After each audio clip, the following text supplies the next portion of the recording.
ಶತ್ರುವಿನ ಮೊರೆತ ಅಘೋಷಿತ ಯುದ್ಧದ ವಾತಾವರಣ ಈಗ ಭಾರತ ಮತ್ತು ಪಾಕಿಸ್ತಾನದ ನಡುವೆ ಈಗ ನಿರ್ಮಾಣವಾಗಿದೆ. ಒಂದು ಕಡೆ ಭಾರತದ ಸೈನಿಕರು ಪಾಕಿಸ್ತಾನದಲ್ಲಿ ದೀಪಾವಳಿ ಮಾಡ್ತಾ ಇದ್ದಾರೆ. ಭಾರತ ಮತ್ತು ಪಾಕಿಸ್ತಾನ ಮಧ್ಯೆ ಅಘೋಷಿತ ಯುದ್ಧ ಈಗ ಯುದ್ಧದ ಕಾರ್ಮೋಡ ನಿರ್ಮಾಣವಾಗಿದೆ. ಜಮ್ಮು ಮತ್ತು ಕಾಶ್ಮೀರದಲ್ಲಿ ಮತ್ತೆ ಗುಂಡಿನ ಚಕಮಕಿ ನಡೀತಾ ಇದೆ. ಡ್ರೋನ್ ದಾಳಿಯನ್ನ ವಿಫಲಗೊಳಿಸಿದ ಬಳಿಕ ಗಡಿಯಲ್ಲಿ ಈಗ ದಾಳಿ ತೀವ್ರಗೊಳ್ತಾ ಇದೆ. ಕುಪ್ವಾರ, ಪೂಂಚ್, ರಜೌರಿಯಲ್ಲಿ ಮತ್ತೆ ಶೆಲ್ ದಾಳಿ ಇದು ಪಾಕಿಸ್ತಾನದವರಿಂದ ಆಗ್ತಾ ಇರುವಂಥದ್ದು. ಪಾಕಿಸ್ತಾನಕ್ಕೆ ಭಾರತೀಯ ಸೇನೆಯೂ ಕೂಡ ತಕ್ಕ ಪ್ರತ್ಯುತ್ತರವನ್ನು ಕೊಡ್ತಾ ಇದೆ. ಗಡಿ ಪ್ರದೇಶಗಳ ಜನರು ಸುರಕ್ಷಿತ ಸ್ಥಳಕ್ಕೆ ಈಗ ಸ್ಥಳಾಂತರ ಆಗಿದ್ದಾರೆ. ನಿನ್ನೆಯಿಂದಲೂ ಕೂಡ ಸ್ಥಳಾಂತರ ಆಗಿದ್ದಾರೆ. ಭಾರತ ಮತ್ತು ಪಾಕಿಸ್ತಾನದ ಮಧ್ಯೆ ಈಗ ಅಘೋಷಿತ ಯುದ್ಧವಾಗಿ ಶುರುವಾಗಿದೆ. ಇದು ಜಮ್ಮು ಮತ್ತು ಕಾಶ್ಮೀರವನ್ನೇ ಟಾರ್ಗೆಟ್ ಮಾಡಿಕೊಂಡು ಪಾಕಿಸ್ತಾನದವರು ಶೆಲ್ ದಾಳಿಯನ್ನು ಮಾಡ್ತಾ ಇದ್ದಾರೆ. ನೋಡಿ ಆ ಬುಲೆಟ್ ದೃಶ್ಯಗಳಲ್ಲಿ ಕೂಡ ಗಮನಿಸ್ತಾ ಇದ್ದೀರಾ.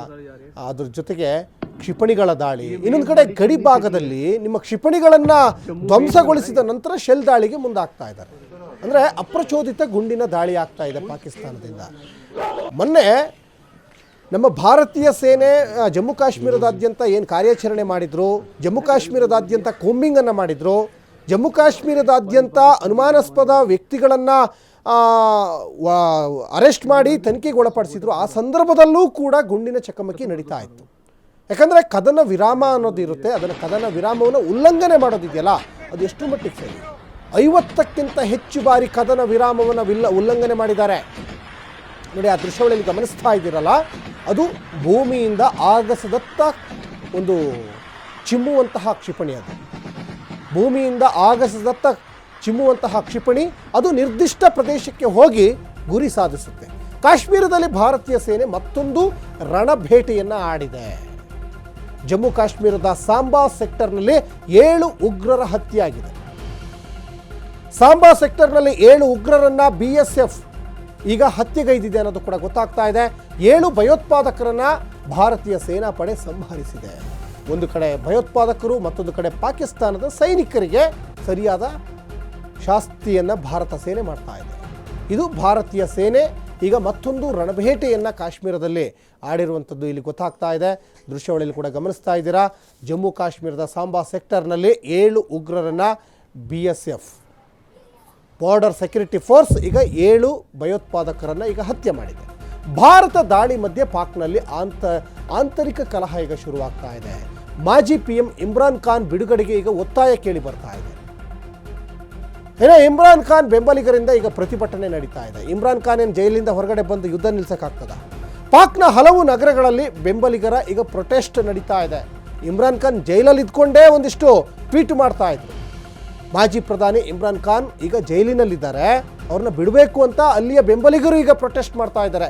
ಅರಾಜಕತೆ ವೇಳೆ ಇಮ್ರಾನ್ ಬೆಂಬಲಿಗರು ಈಗ ಪ್ರೊಟೆಸ್ಟ್.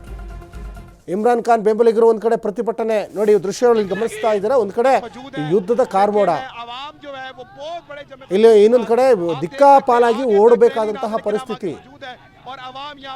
ಇದ್ರ ಮಧ್ಯದಲ್ಲಿ ಇಮ್ರಾನ್ ಖಾನ್ ಅನ್ನ ಬಿಡುಗಡೆ ಮಾಡಬೇಕು ಅಂತ ಅವರ ಬೆಂಬಲಿಗರು ಒಂದು ಕಡೆ ಹೇಳ್ತಾ ಇದ್ದಾರೆ. पाकिस्तान को इमरान खान की जरूरत है। अवाम तैयार है। अवामी मेजॉरिटी रखने वाले लीडर को रिहा किया जाए। फौरी तौर के ऊपर अवाम निकलेगी, जंग भी जीतेंगे, मुकाबला भी करेंगे, इन्हें बताएंगे भी मुसलमान की ताकत क्या है। 3 मिसाइल गिराए गए, 3 ड्रोन गिराए गए और इसमें ಇನ್ನು ಭಾರತದ ಕ್ಷಿಪ್ರ ದಾಳಿಯಿಂದ ಪಾಕಿಸ್ತಾನ ಈಗ ಕಂಗಾಲಾಗಿ ಹೋಗಿದೆ. ಪಾಕಿಸ್ತಾನದ ಚಾಂಬ್ ಹಾಗೂ ಸಿಯಾಲ್ಕೋಟ್ ಮೇಲೆ ದಾಳಿಯಾಗಿದೆ. ಪಾಕಿಸ್ತಾನದ ಪ್ರಮುಖ ಪ್ರದೇಶಗಳನ್ನೇ ಟಾರ್ಗೆಟ್ ಮಾಡ್ತಾ ಇದೆ ಭಾರತದ ದಾಳಿಯಿಂದಾಗಿ ಪಾಕಿಸ್ತಾನದಲ್ಲಿ ತುರ್ತು ಪರಿಸ್ಥಿತಿ ನಿರ್ಮಾಣವಾಗಿದೆ. ಪಾಕ್ನ ಪಂಜಾಬ್ ಪ್ರಾಂತ್ಯದಲ್ಲಿ ಶಾಲಾ ಕಾಲೇಜುಗಳಿಗೆ ರಜೆ ಘೋಷಣೆ ಮಾಡಲಾಗಿದೆ ಅನ್ನೋದು ಕೂಡ ಗೊತ್ತಾಗ್ತಾ ಇದೆ. ಜನರಿಗೆ ಮನೆಯಿಂದ ಹೊರಬರದಂತೆ ಪಾಕ್ನಿಂದ ಈಗ ಸೂಚನೆ ಕೂಡ ಹೊರಡಿಸಲಾಗಿದೆ. ಇನ್ನು ಮೇ 11ನೇ ತಾರೀಕುವರೆಗೂ ಶಾಲಾ ಕಾಲೇಜುಗಳಿಗೆ ಈಗ ಪಾಕಿಸ್ತಾನದ ಗಡಿಭಾಗದಲ್ಲಿ ಈಗ ಶಾಲಾ ಕಾಲೇಜುಗಳಿಗೆ ರಜೆ ಘೋಷಣೆ ಮಾಡಿದ್ದಾರೆ. ಯಾರು ಕೂಡ ಮನೆಯಿಂದ ಹೊರಗಡೆ ಬರಬಾರ್ದು ಅಂತ ಪಾಕಿಸ್ತಾನ ಸರ್ಕಾರ ಈಗ ಆದೇಶವನ್ನು ಹೊರಡಿಸಿದೆ. ಮೇ 11ನೇ ತಾರೀಕುವರೆಗೂ ಶಾಲಾ ಕಾಲೇಜುಗಳಿಗೆ ರಜೆ ಘೋಷಣೆಯನ್ನು ಮಾಡಲಾಗಿದೆ.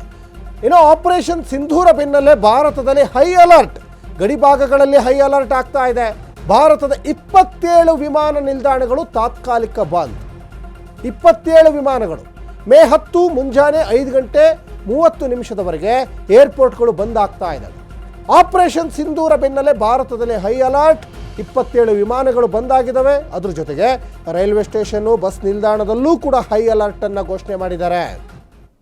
ಸೂಕ್ಷ್ಮ ಪ್ರದೇಶಗಳು ಬಹಳ ಮುಖ್ಯವಾಗಿ ಪಂಜಾಬ್ ಇರ್ಬೋದು, ಅಮೃತ್ಸರ್ ಇರ್ಬೋದು, ರಾಜಸ್ಥಾನ್, ಜೋಧ್ಪುರ್, ಅಯೋಧ್ಯೆ, ಬಹಳ ಮುಖ್ಯವಾಗಿ ಅಯೋಧ್ಯೆ, ಹೀಗೆ ಅನೇಕ ಸೂಕ್ಷ್ಮ ಪ್ರದೇಶಗಳನ್ನೇ ಗುರಿಯಾಗಿಸಿಕೊಂಡು ದಾಳಿ ಮಾಡುವ ಸಂಭವ ಇರೋದ್ರಿಂದ ಸರ್ಕಾರ ಈಗ ಹೈ ಅಲರ್ಟನ್ನು ಘೋಷಣೆ ಮಾಡಲಾಗಿದೆ. ಅದ್ರ ಜೊತೆಗೆ ಇಲ್ಲಿ ಬಹಳ ಮುಖ್ಯವಾಗಿ ಡ್ಯಾಮ್ಗಳನ್ನು ಕೂಡ ಈಗ ಸುರಕ್ಷತೆ ಕಡೆಗೆ ಗಮನ ಕೊಡ್ತಾ ಇದ್ದಾರೆ. ಪಾಕಿಸ್ತಾನ ಭಯೋತ್ಪಾದನೆಗೆ ಪ್ರಾಯೋಜಿತ ರಾಷ್ಟ್ರ ಅಮೆರಿಕ ಭದ್ರತಾ ಸಲಹೆಗಾರ ಮೈಕಲ್ ರೂಬಿನ್ ಈಗ ಒಂದು ಕಡೆ ಹೇಳಿಕೆಯನ್ನು ಕೊಡ್ತಾ ಇದ್ದಾರೆ. ಭಯೋತ್ಪಾದಕರಿಗೆ ಬೆಂಬಲಿಸಿ ಈಗ ಸಂಘರ್ಷ ಆರಂಭವಾಗಿದೆ. ಅಕ್ಷರಶಃ ಸತ್ಯವಾದ ಮಾತು. ತನ್ನ ತಪ್ಪನ್ನು ಮುಚ್ಚಿಕೊಳ್ಳಲಿಕ್ಕೆ ಪಾಕಿಸ್ತಾನ ಯತ್ನ ಮಾಡ್ತಾ ಇದೆ. ಇವತ್ತು ಜಗತ್ತಿನ ಮುಂದೆ ಮುಖವಾಡ ಬಯಲಾಗಿದೆ ಪಾಕಿಸ್ತಾನದ್ದು. ಪಾಕಿಸ್ತಾನದ ನಾಯಕರ ನಿರ್ಧಾರದಿಂದಲೇ ಈ ಸ್ಥಿತಿ. ಪಾಕಿಸ್ತಾನ ಭಯೋತ್ಪಾದನೆ ಪ್ರಾಯೋಜಿತ ರಾಷ್ಟ್ರ ಅಂತ ಅಮೆರಿಕನೇ ಹೇಳ್ತಾ ಇದೆ. ಅಮೆರಿಕ ಭದ್ರತಾ ಸಲಹೆಗಾರ ಮೈಕಲ್ ರೂಬಿನ್ ಈಗ ಹೇಳಿಕೆಯನ್ನು ಕೊಟ್ಟಿದ್ದಾರೆ. And give them that India also has that right to defend themselves as other nations have the right to defend themselves against terrorism. First of all, let me clarify. While the United States has previously designated individual terrorist groups like Lashkar-e-Taiba, we haven't designated Pakistan itself as a state sponsor of terror. It's time to stop designating the tentacles of the octopus and designate its head. Period.